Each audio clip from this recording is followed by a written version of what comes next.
வணக்கம். நீங்கள் இணைந்திருப்பது உதயன் டிஜிட்டல் வலையொலியின் பிரதான செய்திகளுடன். செய்தி தொகுப்பு உதயன் டிஜிட்டல் செய்தி பிரிவு. செய்திகளுடன் இணைந்திருக்கும் நான் லிஷா தரணீஸ்வரன்.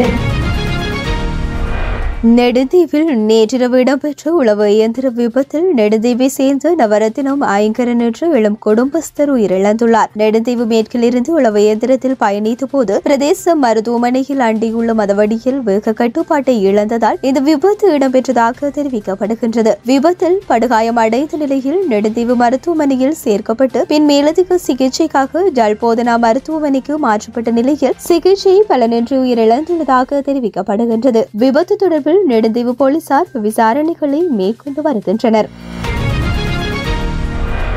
புதுக்கடை நீதிமன்ற வளாகத்தில் கடந்த 19ஆம் தேதி துப்பாக்கிச் சூடு மேற்கொண்டு கனேமுள்ள சஞ்சீவ என்பவரை கொலை செய்த சம்பவத்துடன் தொடர்புடைய 2 சந்தேக நபர்கள் கைது செய்யப்பட்டுள்ளனர். கொழும்பு குற்றப்பிரிவினரால் நேற்று இக்கைது நடவடிக்கை மேற்கொள்ளப்பட்டதாக போலீஸ் தலைமையகம் தெரிவித்துள்ளது. நீர்கொழும்பு கட்டுவெல்லேகம பகுதியைச் சேர்ந்த பிங்புர தேவகே சமிந்து திவங்க வீரசிங்க என்ற 23 வயதுடைய இளைஞனும் அதே பகுதியைச் சேர்ந்த சேசத்புர தேவகே சமந்தி என்ற 48 வயதுடைய பெண்ணும் கொலை தொடர்பான தகவல்களை மறைத்து கொலைக்கு உதவிய குற்றச்சாட்டில் கைது செய்யப்பட்டுள்ளனர். கைது செய்யப்பட்டவர்கள் கனேமுள்ள சஞ்சீவவின் கொலை சம்பவத்துடன் தொடர்புடைய தற்போது தேடப்பட்டு வரும் இசார செவ்வந்தியின் தாயார் மற்றும் இளைய சகோதரன் என்பது விசாரணையில் தெரிய வந்துள்ளது. மேலும் இந்த துப்பாக்கி சூட்டு சம்பவம் தொடர்பில் இதுவரை 10 சந்தேக நபர்கள் கைது செய்யப்பட்டு கொழும்பு குற்றப்புலனாய்வு பிரிவினரால் மேலதிக விசாரணைகள் மேற்கொண்டு வருகின்றமை குறிப்பிடத்தக்கது.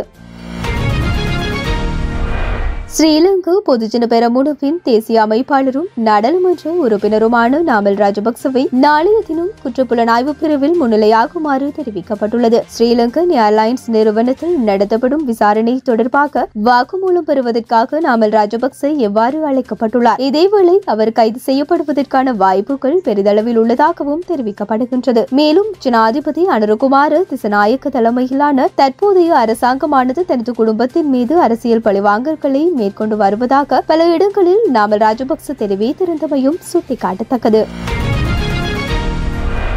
2025 வரவு செலவு திட்டத்திற்கு எதிராக வாக்களிக்க பிரதான எதிர்க்கட்சியான ஐக்கிய மக்கள் சக்தி தீர்மானித்துள்ளது. ஐக்கிய மக்கள் சக்தியின் பொதுச் செயலாளரும் நாடாளுமன்ற உறுப்பினருமான ரஞ்சித் மதும பண்டார இதனை தெரிவித்தார். 2025 வரவு செலவு திட்டத்தின் 2ஆம் வாசிப்பு விவாதத்தின் மீதான வாக்கெடுப்பு இன்று நடைபெறும். இன்று 7வது நாளாக நடைபெற்று வரும் வரவு செலவு திட்டம் மீதான 2ஆம் வாசிப்பு விவாதத்தை தொடர்ந்து வாக்கெடுப்பு நடைபெறவுள்ளது. அதன்படி இன்று காலை 9:30 நாடாளுமன்றம் கூடிய நிலையில் வரவு செலவு திட்ட விவாதம் காலை 10 மணிக்கு ஆரம்பிக்கும். அதன்படி இன்று காலை 9:30 நாடாளுமன்றம் கூடிய நிலையில் வரவு செலவு திட்ட விவாதம் காலை 10 மணிக்கு ஆரம்பமாகியுள்ளது. குறைந்த விவாதம் மாலை 6 மணி வரை தொடரும். அதன் பின்னர் 2வது வாசிப்பு மீதான வாக்கெடுப்பு நடத்தப்படும். இதற்கிடையில் இன்று நடைபெறும் 2ஆம் வாசிப்பு வாக்கெடுப்பின் போது வரவு செலவு திட்டத்திற்கு எதிராக வாக்களிக்க ஐக்கிய மக்கள் சக்தி நாடாளுமன்ற குழு முடிவு செய்துள்ளது. இது தொடர்பில் மேலும் கருத்து தெரிவித்த ரஞ்சித் மதும பண்டார தற்போதைய அரசாங்கம் பல தேர்தல் வாக்குறுதிகளை நிறைவேற்றவில்லை. விலையேற்றம், வரி குறைப்பு, மருந்து பொருட்களின் விலை குறைப்பு, அரசு பணியாளர்களை ஏமாற்றியுள்ளது,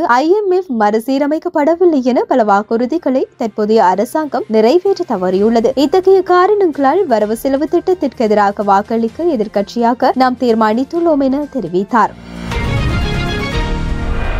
வங்கக்கடலில் இன்று காலை 6:10 மணியளவில் நிலநடுக்கம் ஒன்று ஏற்பட்டுள்ளது. இந்த நிலநடுக்கமானது 5.1 ரிக்டர் அளவுகோலில் பதிவாகியுள்ளது. மேற்கு வங்காள தலைநகர் கொல்கத்தாவில் இருந்து 340 கிலோமீட்டர் தொலைவில் வங்கக்கடலில் 91 கிலோமீட்டர் ஆழத்தில் இந்த நிலநடுக்கம் ஏற்பட்டுள்ளதாக தெரிவிக்கப்பட்டுள்ளது. இந்த நிலநடுக்கத்தால் எவ்வித பாதிப்பும் ஏற்படவில்லை எனவும் இதனால் சுனாமி எச்சரிக்கை எதுவும் விடுக்கப்படவில்லை எனவும் தெரிவிக்கப்படுகின்றது.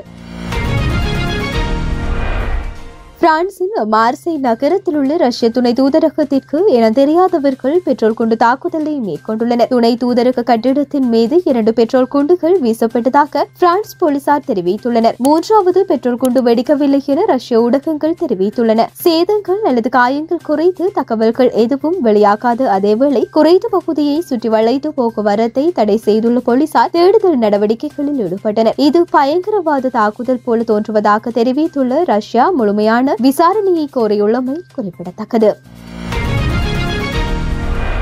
பங்களாதேசுக்கு எதிராக நியூசிலாந்து 5 இலக்குகள் வித்தியாசத்தில் வெற்றி பெற்றதன் மூலம் மிட்செல் சாண்ட்னர் தலைமையிலான நியூசிலாந்து அணி குழு ஏயில் இந்தியாவுடன் இணைந்து 2025 சாம்பியன்ஸ் டிராபி அரையிறுதிக்கு தகுதி பெற்றுள்ளது. சாம்பியன்ஸ் டிராபி அறிமுக போட்டியில் இளம் நட்சத்திரம் ரச்சின் ரவீந்திராவின் சிறப்பான சதம் நியூசிலாந்து அணியை அரையிறுதிக்கு முன்னேற்றியது. 237 சேசிங்கில் 25 வயதான இடதுகை துடுப்பாட்ட வீரர் ரச்சின் ரவீந்திரா ஆதிக்கத்தை வெளிப்படுத்தி சர்வதேச ஒருநாள் கிரிக்கெட் அரங்கில் தனது 4வது சதத்தை பதிவு செய்தார். அதே நேரம் ரவீந்திரா தனது 26வது இன்னிங்ஸில் ஒருநாள் கிரிக்கெட்டில் 1000 ஓட்டங்களை நிறைவு செய்ததுடன் நியூசிலாந்து அணிக்காக அதிவேகமாக 1000 ஓட்டங்களை கடந்த 5வது வீரர் என்ற பெருமையையும் பெற்றுள்ளார். டோம் லாதமுடன் இணைந்து 129 ஓட்டங்களை 4வது இலக்குக்கு இணைப்பாட்டமாக பகிர்ந்து கொண்டார். நியூசிலாந்தின் இந்த வெற்றியானது பங்களாதேசத்துடன் இணைந்து போட்டியை நடத்தும் அதே நேரம் நடப்பு சாம்பியனுமான பாகிஸ்தான் அணியை வெளியேற்றியது. தற்சமயம் 2025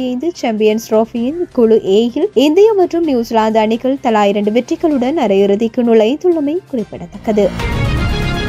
இத்துடன் உதயன் டிஜிட்டல் வலையொலியின் பிரதான செய்திகள் நிறைவடைகின்றன. தொடர்ந்தும் செய்திகளை உடனுக்குடன் அறிந்து கொள்ள எமது உதயன் டிஜிட்டல் வலையொலி பக்கத்துடன் இணைந்திருங்கள். வணக்கம்.